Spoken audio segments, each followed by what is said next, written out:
May mga bundok na sadyang makabasag tuhod akyatin. May mga bundok na susubukin ng tatag ng katawan at isip. Pero bakit nga ba tayo umaakyat ng bundok? Sa Batangas, makikita ang matayog na bundok ng Batulao. Nabansagan ito na The Beginner's Playground. May taas itong 811 meters above sea level. Patok din itong akyatin na mga baguhan pa lamang sa pamumundok.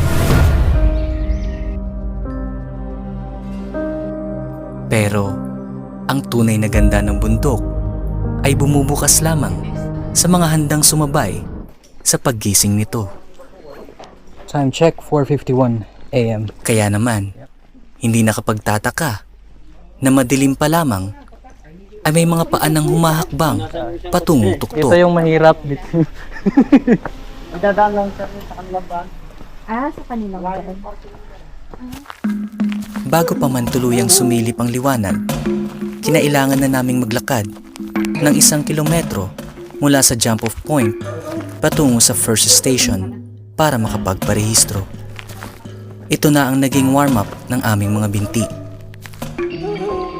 Alas 5 na ng umaga nang simulan namin ang mismong pag-akyat. Unti-unti na ring sumisibol ang liwanag. Isang formal na panata na ito sa mga bundok.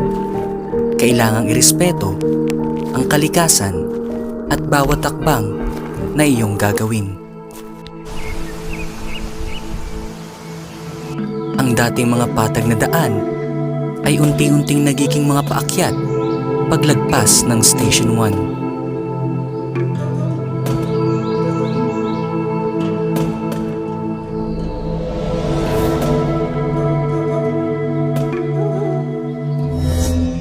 Open trail ang Mount Batulao. Kaya naman, kitang-kita ang magandang tanawin ng buong Batangas. Kagaya ng ibang mga bundok, madaraanan mo ang mga assaults na pupwersa sa iyong mga binti. Dito sa parte na ito ay kailangan mong kumapit sa mga lubid at humawak sa mga bato.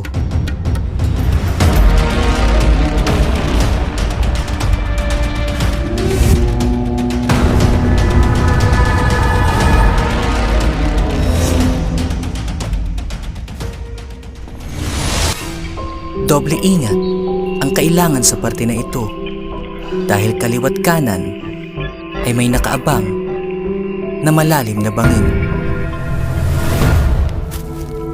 Sa isang bahagi ng trail, natanaw na namin ang tuktok. Tila ba napakalapit na nito. Pero ang distansya ay madalas maninlang sa kabundukan. Ang inaakala mong dulo ay madalas simula pa lamang ng mas matarik na bahagi nito. Nakaahon lang namin sa assault. Hindi siya ganun kapuro pero assault pa din. Medyo may batak sa binti. Dito kami sa Peak 9. Medyo hindi naman ganun katirik ang araw. Umusad na kami from Peak 9. Medyo maraming umaakyat ngayon. Talagang dinadagsa siya ngayon kasi maganda yung panahon. Maaraw, may clearing. So medyo crowded na dito sa taas. Lapit kami sa summit. Dahil sa popularidad ng bundok na ito, madalas ay siksikan sa tuktok.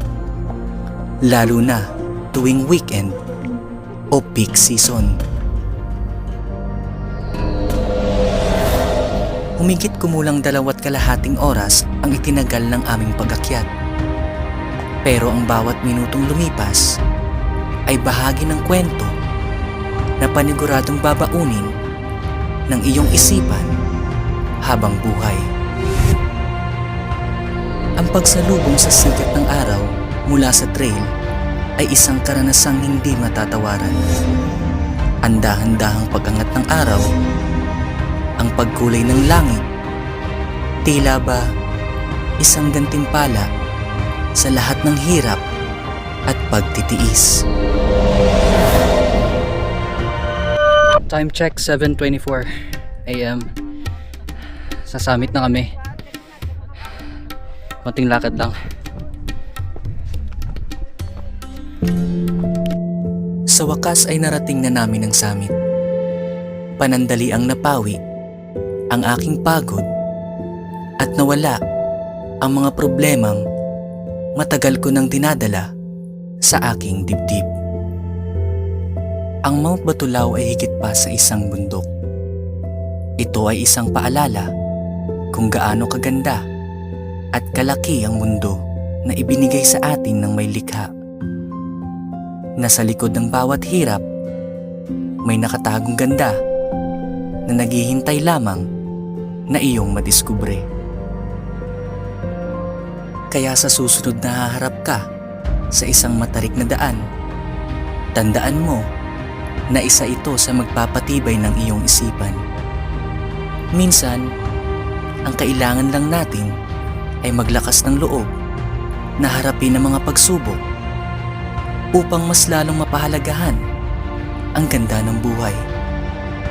Dahil sa dulo, hindi lamang tagumpay ang naghihintay, kundi pati na rin ang pangako ng isang bagong simula na dadalhin mo sa susunod mo pang paglalakbay.